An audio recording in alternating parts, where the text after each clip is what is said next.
Hello, I'm Emmeline. And I'm Kindy. And welcome to Stuff with Moms, a podcast about shows, stories, and enjoying life.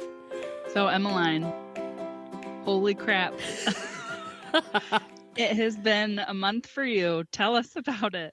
Oh, man. Okay, so we got hit by a tropical storm from Hurricane Helene, and it's been crazy ever since. Well, the storm came and we got hit and just tons of rain, right? I had to run the garbage out to the trash. And so it's just right out our garage. So I ran out. I was probably outside for maybe 4 seconds and got back into the garage. Kindy, I was soaked through. It was like somebody stood over me and just dumped a giant bucket on my head those 4 seconds that I was outside. Dang, that's a lot of water. I was so wet. And I was like, I was in and out. But yeah, it was coming down hard and fast, and the wind was crazy. And so the whole next day, all Friday, windy and rainy. And Friday morning, we lost our power. And we're like, okay, well, it will come back on in a few hours. And it just didn't come back on ever. We didn't have cell service for 4 days. So we had to drive into town. We sat in a parking lot at a store because Gaffney itself had power and everything. So we went and sat in like the parking lot of a Dollar General and texted people, we're safe, we're okay, don't worry about us. Oh my goodness. We lost water, so we didn't have water for 3 days. Holy crap. So water and power. Yeah, water and power. And internet.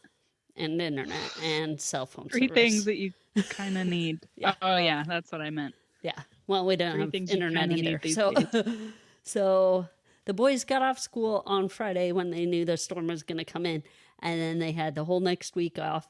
And then the Monday following that. So we were out of power for a week. And luckily, like our one tree that we replanted in a different spot, you know, how I talked about that last podcast, it fell out of its hole and the new tree snapped. So we lost our new tree. Yeah, which was sad, but I thought about it and I was like, I want a different kind of tree anyway. So I changed my mind on the tree when I went and bought a new tree, I picked a different kind. So now I have a crepe myrtle in my front yard. So, nice. But anyway, we replanted the other tree. So hopefully it will work out. But, you know, everybody, like so many people, giant, like 100-year oak trees that are 4 feet diameter falling on houses and over driveways and onto cars and carports and all sorts of stuff. Lots and lots and lots and lots of damage. For the last several weeks, we've been going out and helping people in the community. Today, Lorenzo, we had the people that wanted to go out and work had an early sacrament meeting, an early church meeting, and then they went out and worked. And so Lorenzo and Kyle got up at 6:30 this morning, went and had that mini church meeting, and then they went and worked from 7:30 until they got home at 6. So they were almost gone a whole 12 hours just helping. And what were they doing? Mostly cutting trees and moving the branches and the logs and the off of people's stuff. Yeah. They both came home really tired. Clark and I made dinner and cookies and tried to pamper him. Kyle was like, my back's going to be sore. And Clark was like, well, if you want a massage, Mama's a good misogynist.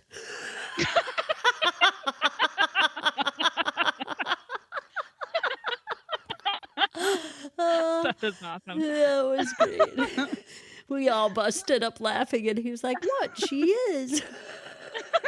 It's like there's nothing funny about that at all. Oh, it was great. That is awesome. Everybody has power back that I know of. The one of our neighbors, not our close neighbors, but somebody from our church, they didn't have power for 11 days. So yeah, but they had access to generators, so they were able to keep their food cold, and Oh, that's good. so that was good. Yeah.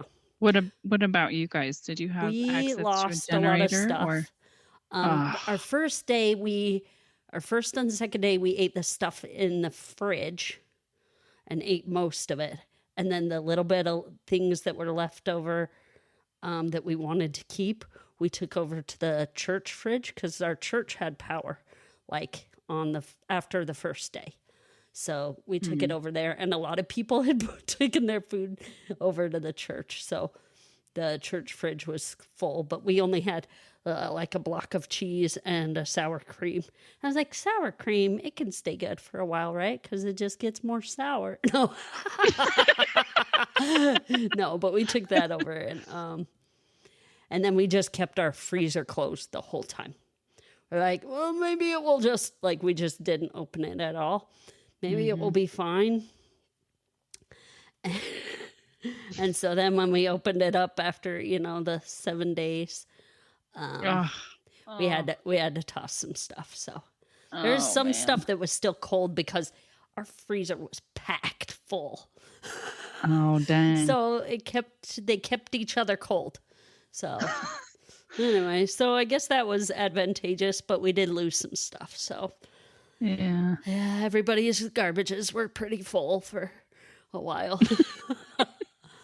Okay, so what? But I don't know what you were about to say. Oh, you go, and then I'm going to ask my question. Okay, so the nice thing was, so even though we didn't have water, the prophet of our church, the Church of Jesus Christ of Latter-day Saints, and prophets in the past and leaders of our church have told us to have, food storage and water storage and be prepared for emergencies. And so we had all the things. We didn't, yes, we wish we could have taken a shower, and yes, it would have been nice to have electricity, but we weren't in want of anything. We had, and we always, and luckily the night before the storm, both of our vehicles were low on gas, so we filled those up, so we had gas. That wasn't a big deal at all, and so we were able to get the whole time where we needed to go. But yeah, having that water storage really helped because we weren't hurting like some of our neighbors. They were like, we have to go and find people that have water so we can, because they didn't have anything. Yeah. So that was a blessing. What was your question, Emmy? That is a blessing. I want to know, what did each meal look like? What was it like to prepare? What did you eat? That's what I'm curious about. So it was funny because the first day we ate cereal, so we'd use up all our milk the whole day. We had cereal all day. The second day we had cereal in the morning, and Lawrence was like, I'm so tired of cereal. And then after that we had cheese and crackers and summer sausage. Oh, okay. So then I was like, all right, well, let's eat up our bread. And so then we had sandwiches for the next 3 days. And then we read lots of books. I finished off. So I have this stack of books on my bedside table. I start a book, and then when I'm bored of it, it just gets added to my stack. Yeah. I finished 8 books during this time, Kindy. Holy cow. Oh my goodness. And one of them is Jane Austen's Emma. You finished it? I finished it finally. Holy crap. That book has been 25 years that I've been slowly picking away at this book. But I'm done. You were bored enough that I read Emma. Emma. This book that would make you tired. Yeah. Oh my gosh, that's hilarious. That is awesome. But yeah. We read a lot of books. We played a lot of board games. So How often would you think to yourself, oh, I can do this? Oh, wait, I can't because I don't have either internet or power or water. So the one thing all of us did over and over the whole time that the power was out is we went into the pantry and turned on the light. And we're all like, don't, we know it isn't going to work. Why do we? Anyway, there was one point when we didn't have water. And Clark, he got a cup full of water and he drank some of it. And then he dumped the rest down the sink. And I was like, what are you doing? If you are going to drink it, just set it to the side of the sink, bud. Oh. You're like, that's a precious commodity right now. Yeah. We had that rule, yellow, let it mellow, brown, flush it down. Yeah. We are all very grateful. We all took our cold showers when we got the water back. We're like, yeah. And the whole time, Lorenzo and Clark are like, while they're showering. It was funny. That's hilarious. Yeah. That would be awesome. You're like, when we finally did get the power back. Oh, sorry. Go ahead. No, I was nothing. I said nothing. When you finally got the power back. So, yeah, when we finally got the power back, it was right after Clark took a shower and then Kyle took a shower and I was going to go next. But Kyle came out of the bathroom. He's like, our fan is on. The power's on. And then he was like, wait, I just took a cold shower if I would have waited. Oh, it was funny. Yeah, that's awesome. But then we did like a dance of joy because the power was back. So, huzzah. Life has sort of gotten back to normal. Yeah. I mean, there's still a lot of work to do for the next couple of weekends. We're still going to be going out and helping in the community. Yeah. Still lots to do. And then, sadly, like in Asheville and Chimney Rock, places that are really close to us, their towns are like Chimney Rock, demolished. The town itself, it's like gone. And Asheville, they're still finding people that didn't make it. The count keeps going up. And a lot of damage to their cities. And it's just really sad. Yeah, so there you go. But on a happy note, I did get to go and see my friend get married, and it was beautiful. One thing that was really neat that I was like, ooh, I can talk about this, is they were married by a justice of the peace, and he said back in the day, the reason why they call it tying the knot is because the justice of the peace would actually tie knots with ropes in symbolism of the commitments that you make to each other and the promises you make.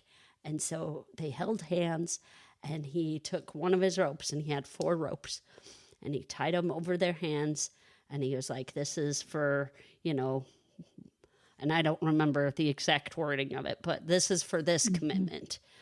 And then they both agreed to it by saying, I do. And then he said, and so it is, or let it be done, or something official that was kind of old-timey language. But I was like, oh, that was cool.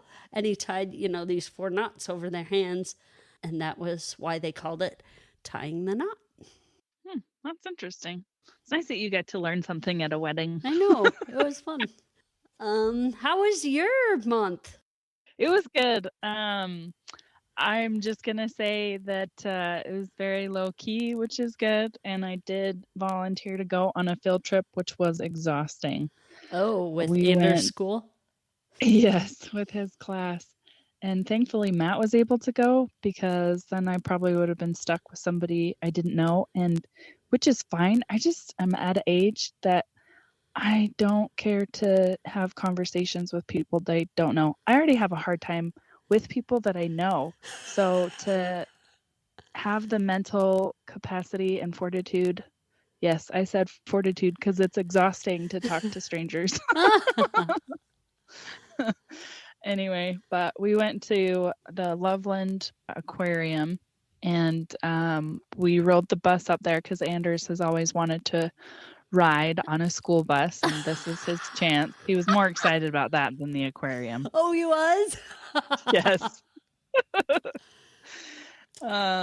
Yeah, it didn't help that we were there recently, so that's why. Gotcha. So, but he did enjoy that. Thankfully, he wanted to sit with Matt, so I could just have my own seat and kind of journal, which was nice. That is and nice.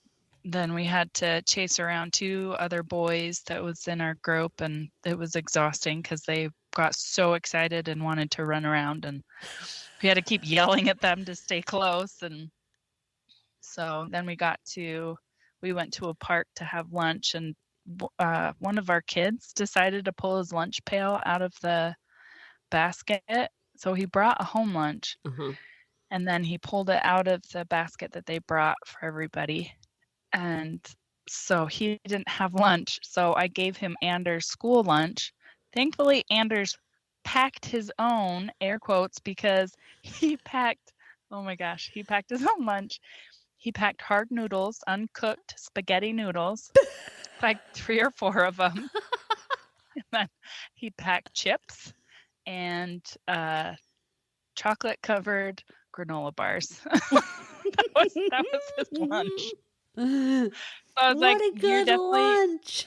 Oh man, that kid eats trash practically. Like he's so picky. He's one of those kids who doesn't like his food touching. Oh, and he doesn't like it mixed. Yeah. Did he eat the noodles? Oh yeah. Because I asked Matt, because Matt sat with him. I sat with the other 2 boys, and I was like, "Did he eat them?" He's like, "Oh yeah, he ate them." So weird that he packed them. He eats them at home though all the time. He'll just eat raw noodles. He'll offer me some every once in a while. I'm like, I don't want raw noodles. I'm good. I grew out of that phase. I'm done. I don't need to do that. You know what they taste like? They taste like nothing. But anyway, so it was fun. And I have the word of the month. Oh. And my word is skirl. Skirl.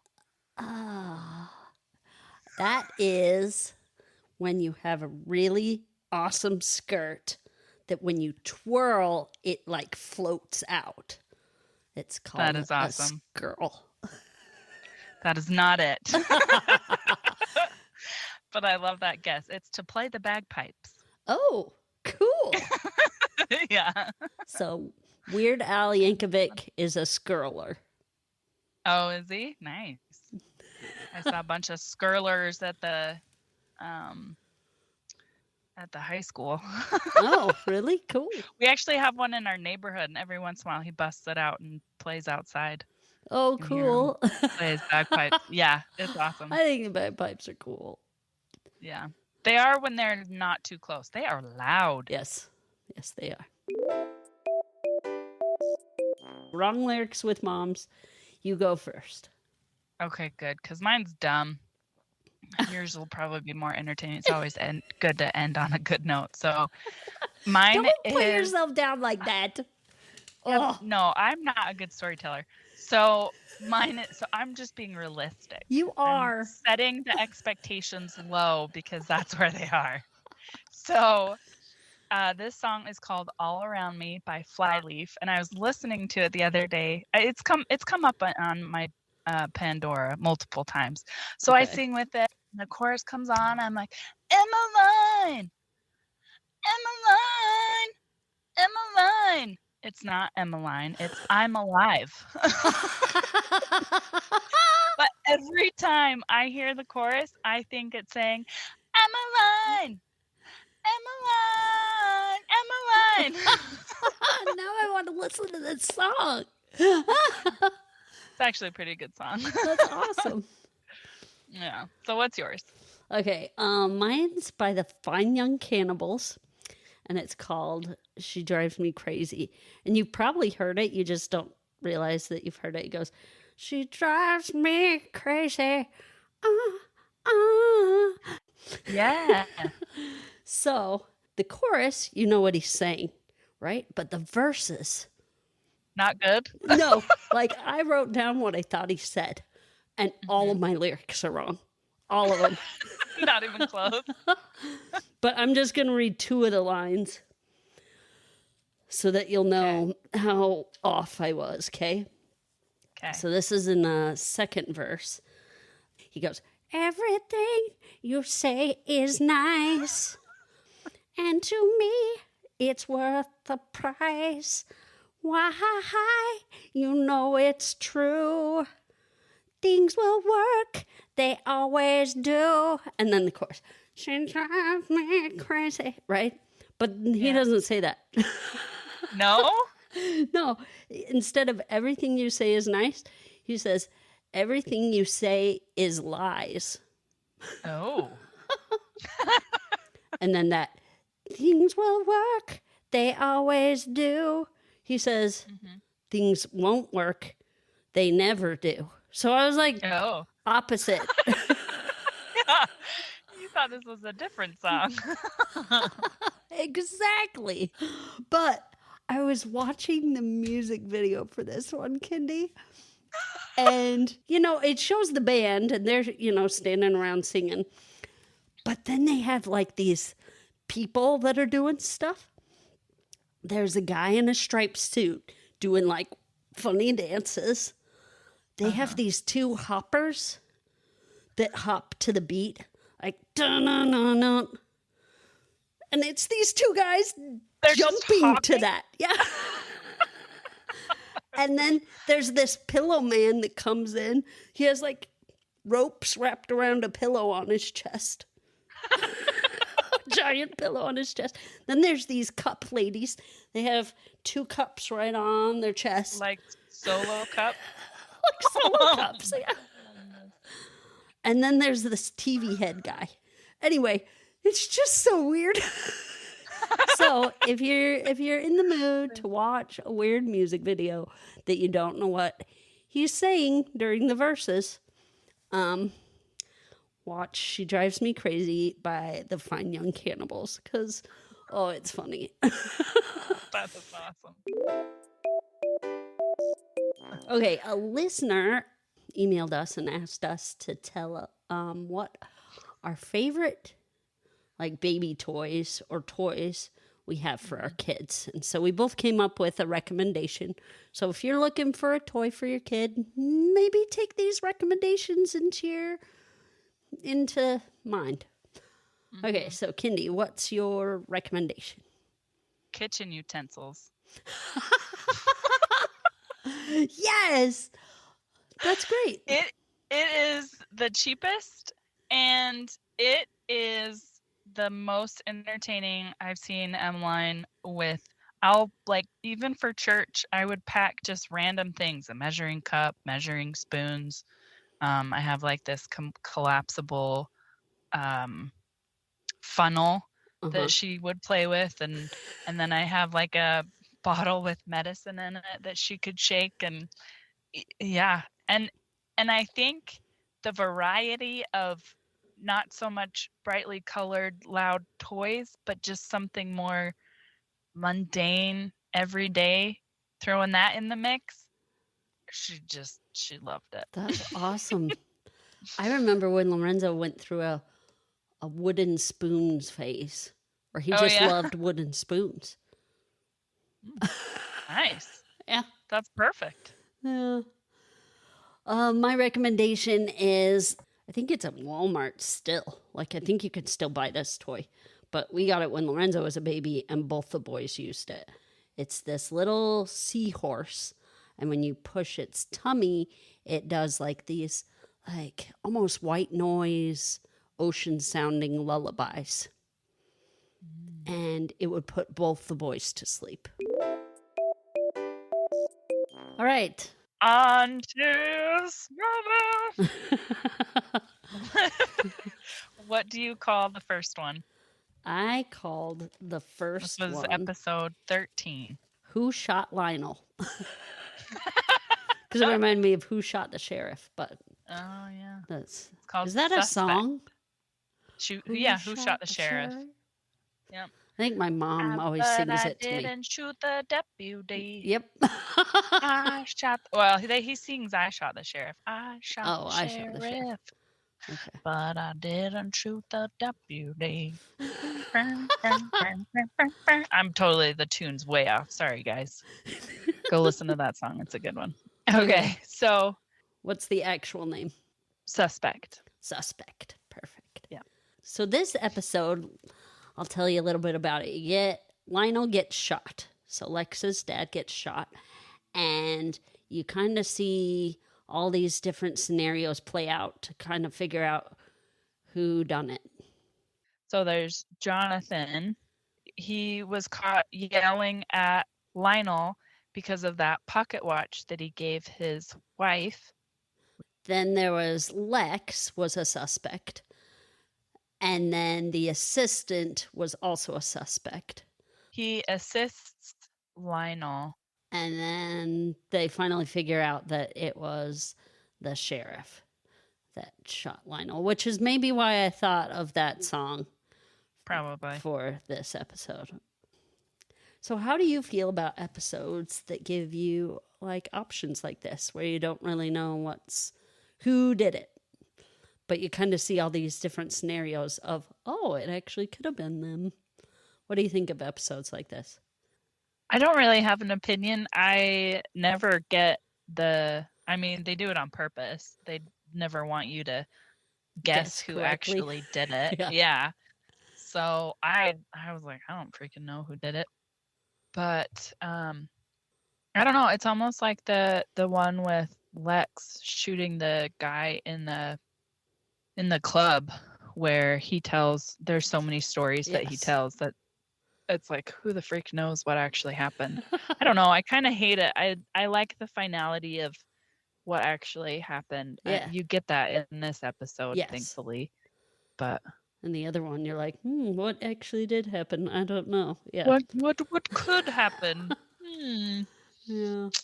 Let's speculate wildly because we don't actually know, because Lex is a good liar. Yep. But, yeah. What about you? I don't like him. I'm like, just show me what you're going to show me. Don't give me all this Don't drag this out. This one is done well. Like, I like how it's done. Yeah, they did a good job. There's a lot of people that don't like Lionel. Yeah. I do prefer it actually over the whole Lana drama. So it was a nice break. Yes. There wasn't Lana drama in this one. Okay, so there's this quote in this episode that I really liked. Clark and Lex are talking. And this is when they're talking about, the sheriff afterwards. Because Jonathan and the sheriff were friends. And the sheriff ends up blaming Jonathan for this and putting him in jail and everything, right? Mm-hmm. So Clark and Lex are talking, and he's like, you grow up with someone and you think you know them, but darkness like that doesn't just come out of nowhere. And Lex is like, that darkness you were talking about? I'm not sure we're born with it. I think people like my father find a way to bring it out. And I was like, ooh, that's true, because he needles at people. Like, he really gets at them and really drives people crazy. And then Lionel, like, blaming Lex. You're the reason why I'm in this, I got shot. And you're like, what? Right? And Lex was like, no, you brought this on yourself. And he's like, but it's your fault because you started your own company and you shouldn't have. And so now I've had to do all this stuff to try and get you back in my company. Anyway, I hate this. I hate this thing that Lionel does, this like manipulation of Lex all the time. And poor Lex, like, because I I like this Lex. He's my favorite Lex, right? And I've said that way at the beginning, but you just like, you feel for it's him. heartbreaking. Yeah. Yeah. That you see this man that raised him and how heartless and conniving he is. And it's just hard to watch. And Lex really battles it. Like he's really trying. That's why it's so disappointing when Jonathan's like kicks him while he's down. Poor Lex. You're like, Lex is trying. And then Jonathan's like, yeah, get out of here, you menace. Yeah. You have two conflicting scenarios where Lionel is trying to raise Lex like a business partner. Like he's trying to create this good employee. And Lex just wants a family. Like that's all he wants. But Lionel doesn't know how to do that. He knows how to run businesses. So he's treating his kid like a business partner. Well, not like like a future, you're going to help me, run the world. Yeah. Yeah. And so that's not a good way to raise your children. They need love and compassion and kindness and mercy. But anyway. Bleh. Bleh. That's right. Episode 14, I called this one Invincible. Rush. So the first question, it's kind of a downer question. Oh, no. Hang on. No, wait, we got to recap. summarize. You're right. Yeah. Okay, so this episode is they're in the caves. There's this alien parasite that stings people when they lean up against this one wall and inserts a little parasite baby in there. And then that attacks their... it feeds on some gland that produces... adrenal gland. Yes. Yeah. Their adrenal gland that gives them all this, like, I'm invincible feeling. And so the first kid, jumps off this really high thing and crashes to a cave floor and dies. Pete gets stung, and then Chloe, because her and Clark are at the cave looking to find out what happened to Pete. So Pete becomes this like crazy kid, and at one point, like, my friend's an alien. Everybody, look, my friend's an alien. And the thing is Clark stands there like, awkward, instead of like, whatever, you crazy kid. Right? I know. Like he made it so much worse by his reaction. Anyway. Oh, yeah. Pete keeps doing all this stuff that's crazy, and Clark keeps like saving him because he can, like standing in front of a bus that's driving down the road, and Clark rushes to save him, and he's like, I need to get you help. Something's wrong with you. And he's like, no, get away from me. There is another thing. Pete, since he knows about Clark and is in this no fear zone, he carries around kryptonite so that he has more control over Clark. And he also, at one point, puts a red meteor rock to make Clark like them. Yes. And so then he just kind of goes with them and they hang out. And act all, because when Clark is subjected to red kryptonite, again, for those of you who don't remember, that's when he loses all inhibitions as well. So Chloe and Pete and Clark are all hanging out together, crazy. Yeah.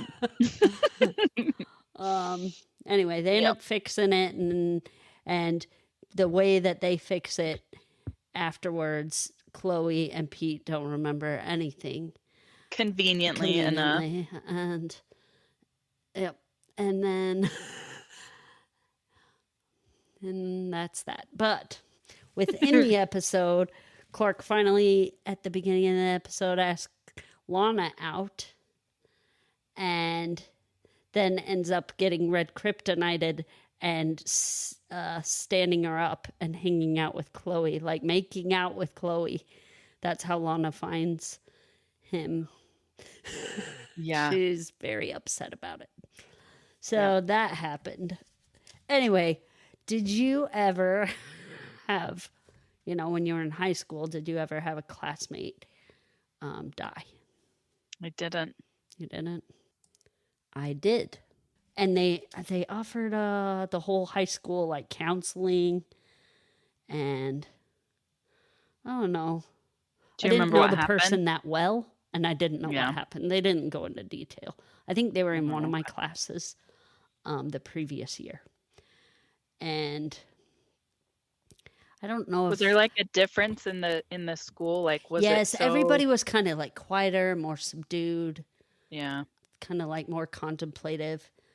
And I don't know if I have a more accepting view of death than most people, or it was because I didn't know him very well, or because of like my understanding of the gospel that like death is just it's just something that happens.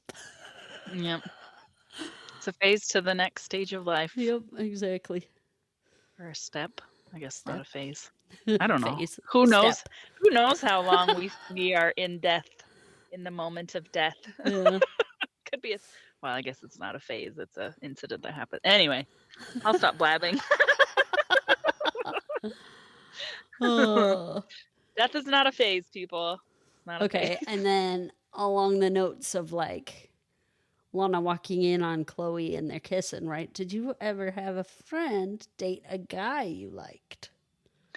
So, not date, but kiss or something. I Kiss. can't remember. Oh, okay. Yeah, so there was this guy that I had a huge crush on. And I don't know if he knew, maybe he did, and we just were like Lana and Clark and never acted on it. We were in junior high also, so the whole like factor was very junior high like. So we were in shop class, and I don't know what we were doing in the closet, but there were like 3 or 4 of us in this closet. My friend, the crush, a couple other people, and it was dark. I have no idea why. I don't know. To this day, I'm like, I don't know. We were just all in there. I think we were trying to prank the teacher or something, jump out and say boo or something. I don't know.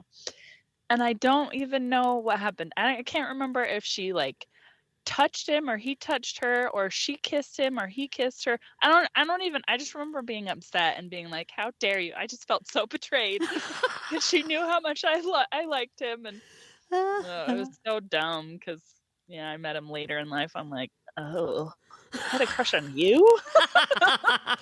Boy, did I have some very low expectations. Did you? No. No. No. I was just curious. I'm like, I never had to deal with like all that emotion or whatever. But I mean, I'm sure there were guys that was like, oh, he's cute. And then, you know, other people dated him and that's just what happened. But it wasn't like I was like, No. I'm super attached to this person. Now, I did, well, like when Kyle and I first met and he was interested in this other girl, that happened. And I was very sad about that, but I didn't know her at all. So it's not like she. And I ended up winning. So yeah, you did. It worked out. I do want to ask you because at one point, Lana, because she's talking to him later, I can't remember how he tries to smooth it over. I don't think he does. I think they just move on pizza from and it. a flower. Oh, that's right. But Lana had said it wasn't that you guys were kissing; it was that you were kissing her back. And I wanted to know what you thought people mean by that. Is it not pulling away? So I guess it was that he was into it too. Oh, okay. That he didn't pull back sooner. He wasn't like, what are you doing? Yeah. Gotcha. Like somebody can come up and kiss you and you're just like, what's going on? Or you can be like, ooh, I'm into this. Okay. Okay. And then you had another one. And what would you do if you were actually invincible? Like emotionally or physically? Physically. Emotionally. I didn't even go. My brain didn't go there. I'm like, where you don't care about what other people think. Gosh, I don't know. What would you do? I would find a volcano and like run across lava or something. The question is, That's are what I you can do. invincible yet things still hurt? Isn't invincibility still that it hurt doesn't Clark. hurt? Is it? I don't know. Well, in my 'Cause brain it Clark was. is My invincible. brain Oh. it was. I guess I think too much about it. But things hurt less and less for him as he becomes more and more invincible. Oh. So this, because the sun is making him stronger the longer he's there, right? Right. And then he hits maturity and he stops getting he stronger. just continues to. Being stronger. Okay. No, because then he gets depleted and then recharge and deplete and recharge. I don't know. I'm making stuff I up. wish you guys could see how Emmeline did that, because she put her hand. Anyway, I'm not going to describe it, but it was awesome. I think that's funny that you want to walk across lava. Run across. I'd have to run because otherwise yeah. I'd start sinking. Sinking, and then you might get stuck. Yeah, that'd be bad. I don't know. I think. Oh, actually, I do know. I think I would like go to, because I'm fascinated with weather, so, and how destructive it is. Oh. So I would probably be a tornado chaser and like try to be in the eye of the tornado, and then really bad windstorms or hurricanes, or yeah. There you go. That's probably what I would do. I know what I'd do. Earthquakes. I would What's go that? fight bad guys. There you go. like guys that are like attacking people. I'd go and punch them just in the like face. stand in the way and be like, run, get away from here. I'll take all the hits and you get out of here. The cops would and then definitely they'd be want you still as hitting me and like, why isn't this working on her? Yeah. Because I'm That would be cool. invincible. Yeah, yours is way better than mine. I'm like, I just would want to hang out with bad weather. And I'll hang out with bad people. See? Yeah. Yeah. Okay. After bad buddy, but. I had a lot on this one. So Chloe's next reaction, I think. Wait, hold on. Are we moving on? No. Oh, we're still on the rush. This one I love. This okay. episode, I thought it was great. I had lots Chloe's to say. reaction? So Chloe, no, I'll talk about those later because those are my favorite references. Okay, but Chloe, she does the first, like, tear the shirt open. Oh, yeah. Because that's what Superman does when he, goes to change outfits. Yeah, he's running and he rips his shirt off, right? But Chloe did it first. Oh, snap. So, and then here's my, I had a couple like issues with the episode because when Chloe's licking the sucker when she's in the torch, very seductively. Yep. It's two different suckers. One's red and then the one later's pink. Oh, is that? Yeah, the editing person didn't catch that. And then how did Clark not get sick from Pete holding kryptonite? Because he didn't have it in like a box. He just had it and then he opened up his hand. Yeah, that's true. It's not like Pete doesn't have a steel fist or a lead fist. Or isn't it lead? Yeah, it's lead. Yeah, that's true. That is super annoying. That's like, hello, you're setting up these rules that you have to follow, but you're not going to follow it every time. Yeah, it's dumb. Yeah. Because he even could have been like kind of feeling woozy, and then he opens his hand, and you're like, oh okay, that's why. Yeah. Yeah, that was dumb. And then the running off in the crowd. There's a huge crowd, and it just pans back, and then he's gone. And you're like, no, it's another one of those. Clark running off, and nobody noticed. What? Well, and at the beginning, was it the beginning of the episode? I can't remember if it was this one or another one where they're just talking about him being like strong or something. And they're loud and there's people standing next to Around. him. Yeah, Yeah. they're close. They are within earshot. It's Yep. not like they can barely hear what they're not quiet. No. They are talking normal.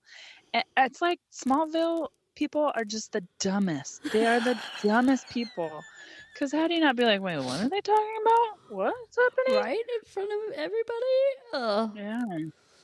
Oh. Very, And then, very convenient town to grow up in yes. for Clark. But just good acting on Chloe in this episode. She was just man, top notch. She's so good. Oh, I loved it.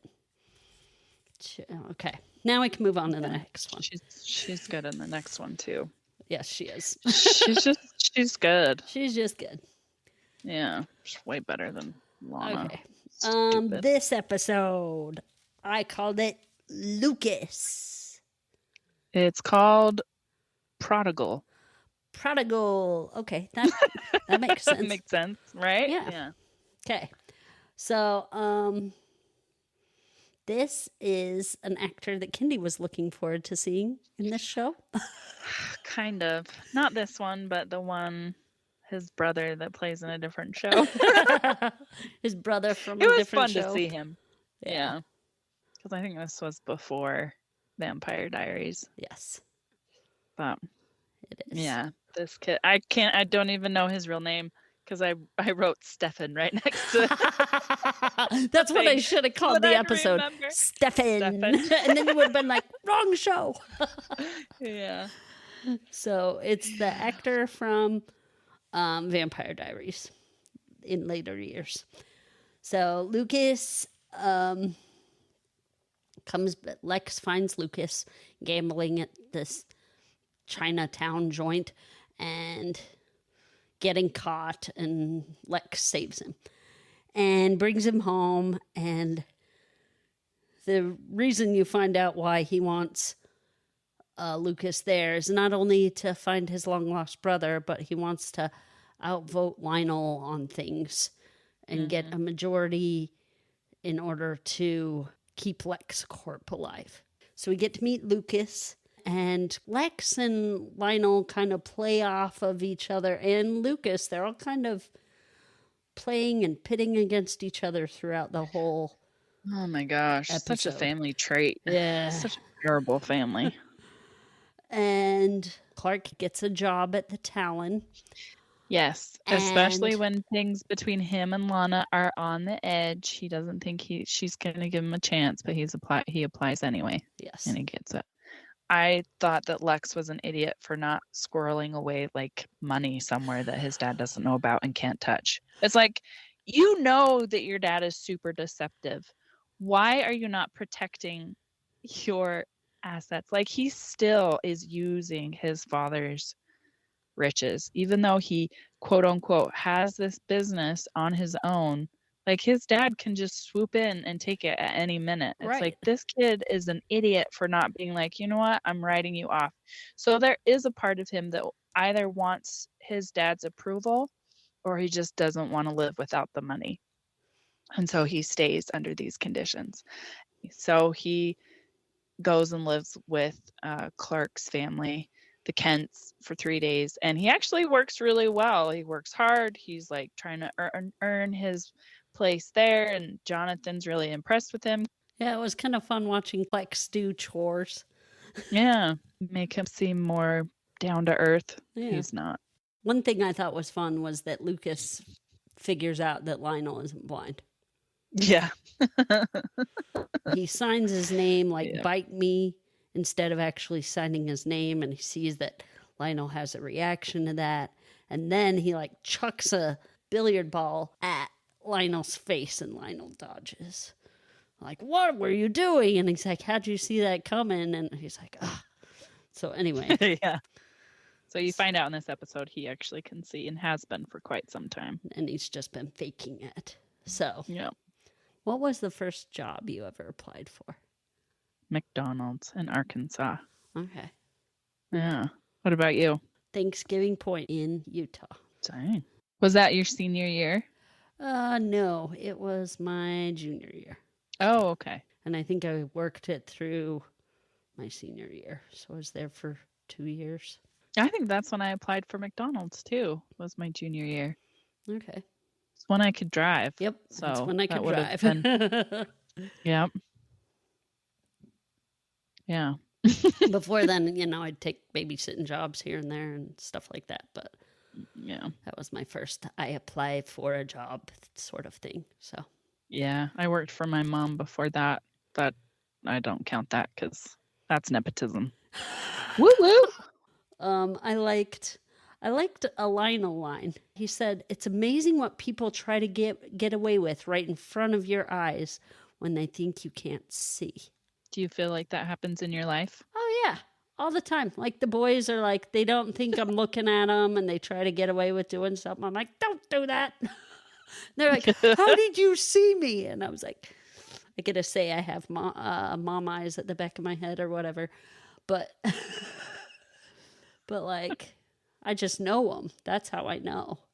I'm like, Yeah. oh, they got that look of they're gonna try and do something, because kids get a look on their face, or they do. get like this. They get kind of quieter, or there's things that they do. Kids have tics, and Oh, they yeah. just don't realize they have those tics, and that because you've raised them, you know them very well. Yes. I remember I'd always think I'd get away with stuff from in front of my Right. parents, and they saw everything, Oh, yeah.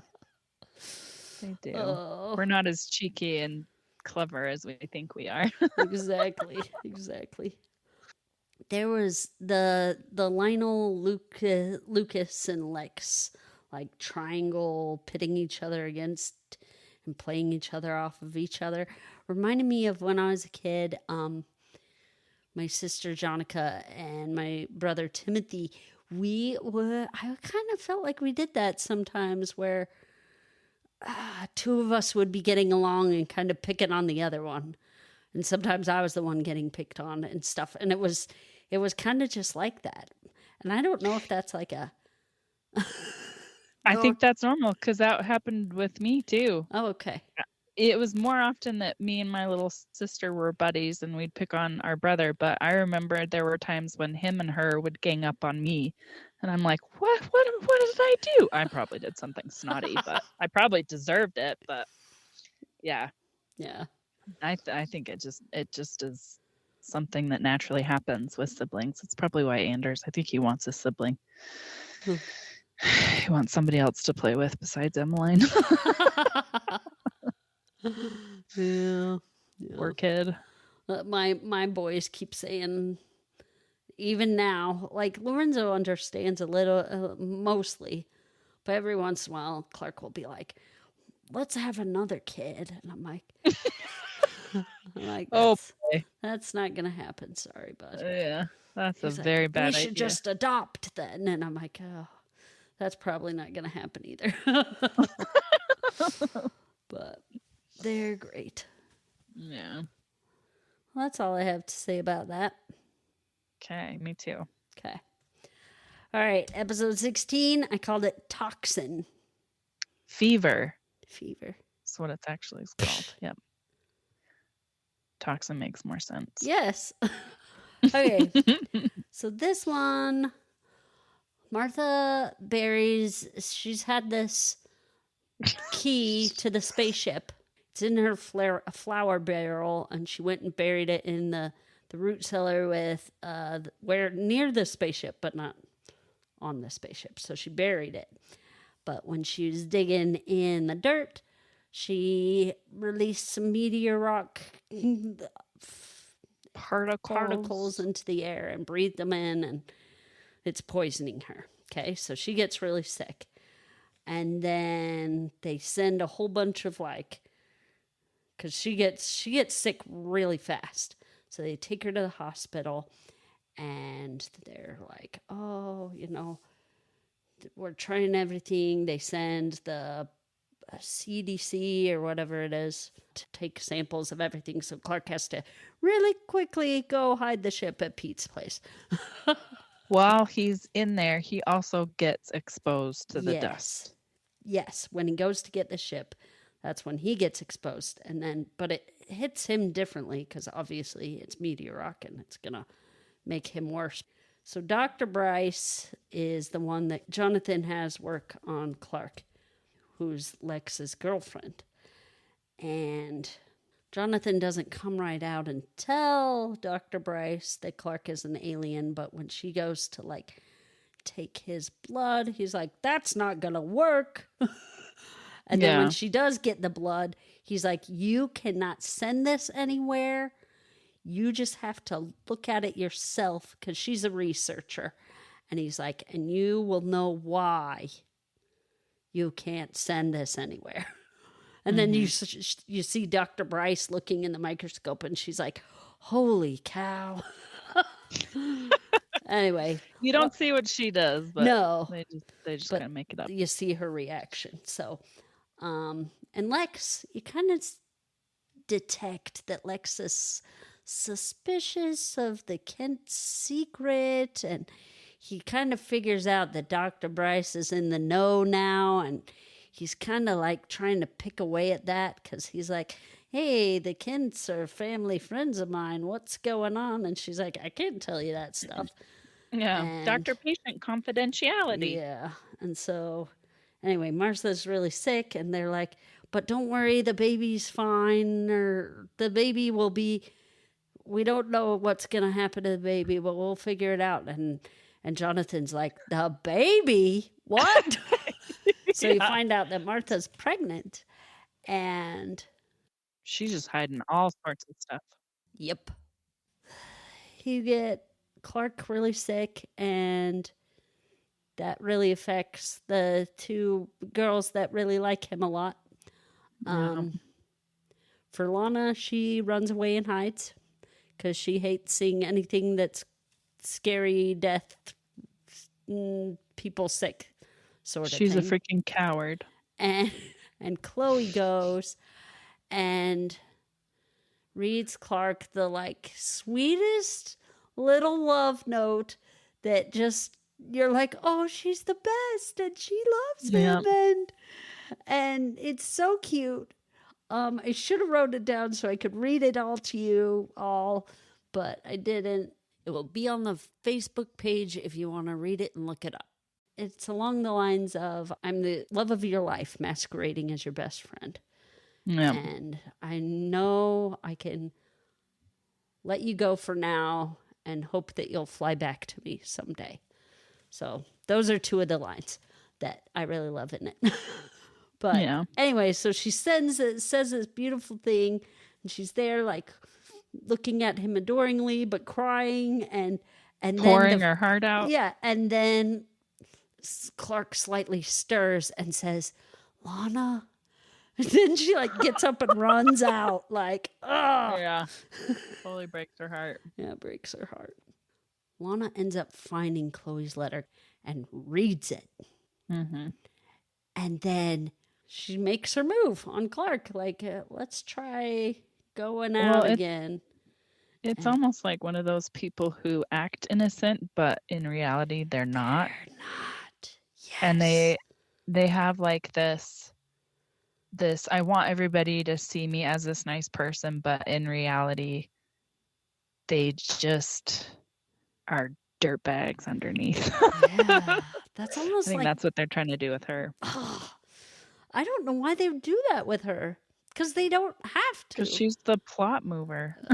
That's the truth. But it makes you hate Lana that much more. Oh my gosh. Well, if you didn't hate her before, this is definitely a way to make you not like her even more intensely. Yep. Okay, so but to cure Martha, they figured out, Clark's like, well, let's try putting like the key in the spaceship to see, because it's helped us before, like maybe this will help us again. And so they take the spaceship into the hospital parking lot. Now, mind you, it's like 3 a.m., right? Martha's on the table dying. And they're out in the parking lot. Wait a second. They had to steal it. They had to steal the spaceship. No, the No, key. they had to steal the key. The That's key right. back because the NDC CBS DCA. DCA. That's what it was. I wrote it down because good I'm job. like, for Smallville being so small, they have tons of facilities. Oh yeah. They have these big factories. They have this military-esque facility that's like, base, the DCA military base or what have you. And yeah, it's just convenient that Smallville has everything. Of course, that's where Superman was brought up. But yeah. So anyway, they're at the hospital late at night. They're at this hospital late at night. They put the key in, and it brings Martha back to life. Regular old Martha. It cures Clark, like gets all the meteor rock thistles out of their bloodstream. I don't know what they're called. Toxins. That's it. Toxins. What I named the episode. And they're okay. So the question I have is, did everyone in the hospital get better when the spaceship went off? Or does it only attack like meteor rock based illnesses? Oh, good question. But if that's the case, was everybody that's affected by meteors that was in the hospital, are they all better? Do they not have their meteor powers that they got in the meteor shower? Like, did it cure everyone around? It could. But how come so many people still have all these crazy powers? Because Smallville isn't a small town. That's true. As we just established, they have military bases and facilities and factories. Yeah. Because it could have just done like a 50-mile radius. I don't know. And if that's the case, they should just drive the spaceship through town on the back of the truck with its key in, just clearing everybody from their meteor rock powers. Because that doesn't scream alien. But then everybody is fine, and then they aren't all psychos with meteor powers. Yeah. And pretty much Clark can go back to normal. Yeah. Yeah. If only. But then he'd have no story. Yeah, no bad guys. No development. Yep. I did. At the end, Lana goes, because they're at the barn at the end of everything, and she asks Clark, "Am I?" What did she say? Do you think am I a terrible person for not visiting you while you were sick? And I was like, yes, you are a terrible person, because what person do you want to spend the rest of your life with that just cowers away from hard things? It's like life is hard. Like, that's just kind of how it goes and what happens. But you're right. Like, that's all Lana. She just doesn't want to deal with the hard things in her life. She just wants to go and hide. I don't know, whatever, because it's Lana. Yep. I was like, yeah, I think you're a terrible person. Good thing you didn't ask me that question, Lana. Without you. Oh, man, if only. I'd be like, yeah, I hate you. Okay. So my favorite Superman reference quote, they were all Chloe ones, and they were in that the Rush episode 14. So it's when, Chloe she's been infected with the parasite, and her reaction to Clark being an alien, she said, "This is so cool. Can you fly?" And Clark was like, right. "I may be an alien, but I'm not a cartoon." And then Chloe later, she says to Lex, and she's like, "For a boy with all the money in the world, you think he could afford a good toupee?" That just cracked me up. Oh, man. That was pretty good. Those were good ones. Okay. Those are good. What's your eye roll moment? I don't have anything written down, so there wasn't anything, I guess, that like really stood out to me. Okay. Well, that's fine, because there's been a few times where I haven't had a reference quote, so you don't have to always have it. Well, that's good. Okay. We did have one of our listeners reach out to us and ask us about our tally board. And it's like, why don't you do that anymore? And so we're going to start that up again. So we picked out a few things that we'll keep track of throughout the episodes of Smallville. And then we can let you know what happened in those episodes. So we chose, since this is stuff with moms, we're going to keep track how many times mom or related uses of the words like mother, mama, ma is said. And so for these 4 episodes, it was said a total of 21 times. And then this one I think needs a little bit of an explanation. We're going to keep track of the reverse of a Bechdel test. So when 2 men have a conversation and it's entirely about a woman. That's basically like Lex and Clark talking about Lana. Sometimes. Or Pete and Clark talking about Lana. Yeah. So it might happen here and there. Okay. Yeah, Lex and Clark do that a lot. So in 3 of the episodes, it was a fail. But in that final episode, Jonathan and Clark had a discussion all about Martha. So that was a pass. Okay.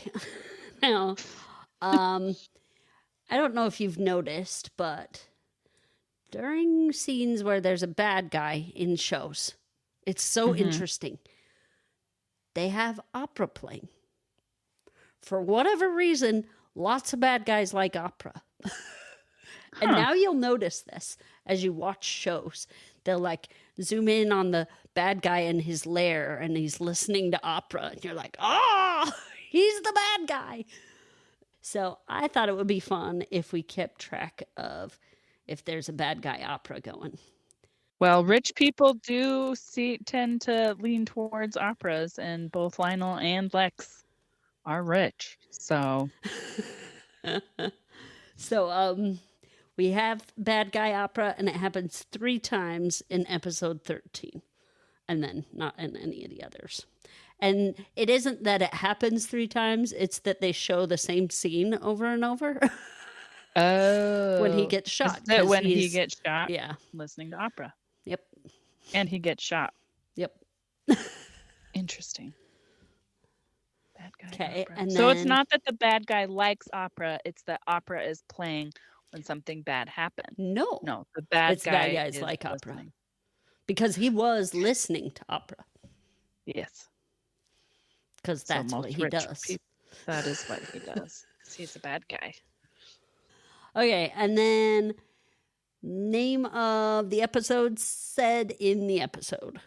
Suspect was said. Rush was said. Prodigal was said.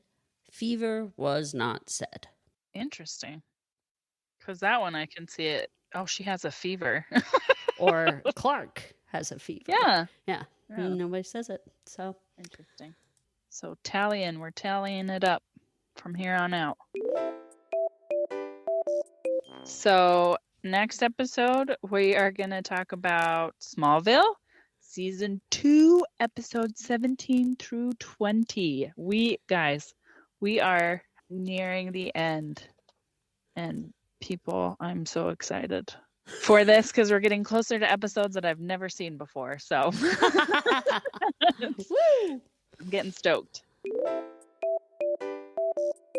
We would love to hear from you. We post questions on our Facebook page along with pictures from the episode. So if you want to check those out, you can reach out to us there on Facebook or our email. As you've heard, we do check those. There are links to both of those on our website, and they will be listed in the show notes. Help us grow by telling others about us. Share something you learned with them, like how much I talked this episode. I don't feel like I've talked so much. No, tell them how we keep track of tallies of things that we hear in the episodes. We also have the opportunity for you to subscribe to our podcast. Become a subscriber to our podcast on our website. too. So there's opportunities there. And thank you. I forgot I had to say this part. And thank you we'd like to thank Red Productions for the music, Jonica for our awesome logo, and to you, our listeners. We appreciate you. Toodle pip. Okay, so we were playing a game of Yahtzee, and there's so many things that you can fill out, and by the end, you only have 1 or 2 things left to do. We're on the last round, and Clark's only empty spot he has is Yahtzee. And he rolls 2 6s, so he pulls those to the side. Then he rolls another 6. And then he stops, and he kind of like puts his head down. And Kyle's like, "What are you doing, Clark?" I was like, "I think he's praying." And we waited a few seconds more, and he's like, "I just had to pray that Heavenly Father would help me get Yahtzee." And then he rolls his last 2 dice, and he gets 2 more 6s. And then he shoots his hands up in the air, and we're all cheering for him, right? And he's like, "Prayer works!" That is super cute.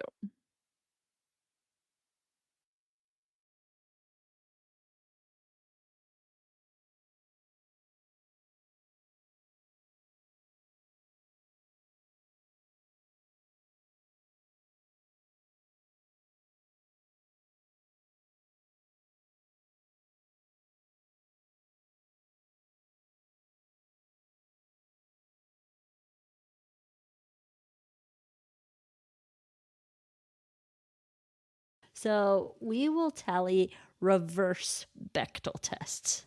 And no, we're going to do a pass-fail on reverse Bechtel tests. So we are going to do a pass-fail on reverse Bechtel tests. And you're like, what does even that mean? So I'll explain. A Bechtel test. No, Kindy, you explain. What's a Bechtel test? You want me to explain? You're the one that explained it to me. Okay, so Emmeline is highlighting what I can read to you guys to explain what this test is. No, just pretend like you know it. Oh, okay. So, Kindy, I don't know things, people. What is a Bechtel test? So, a Bechtel test is when it's to pass the Bechtel test. It is when at least 2 women. Hold on, let me read it actually. To pass reverse Bechtel test. Okay, so the Bechtel test is where 2 women are talking to each other, and their conversation must be about a man. No, other than a man. Something other than a man. So. Terrible. Okay, let me try this again. To pass the Bechdel test, a work must feature at least 2 women. Hold on. To pass the Bechdel test, 2 women have to be talking to each other. What do they but they have to be talking about something specific. So their conversation must concern something other than a man. So to pass the reverse Bechdel test, at least 2 men will have a conversation entirely about a woman. Okay. So yeah.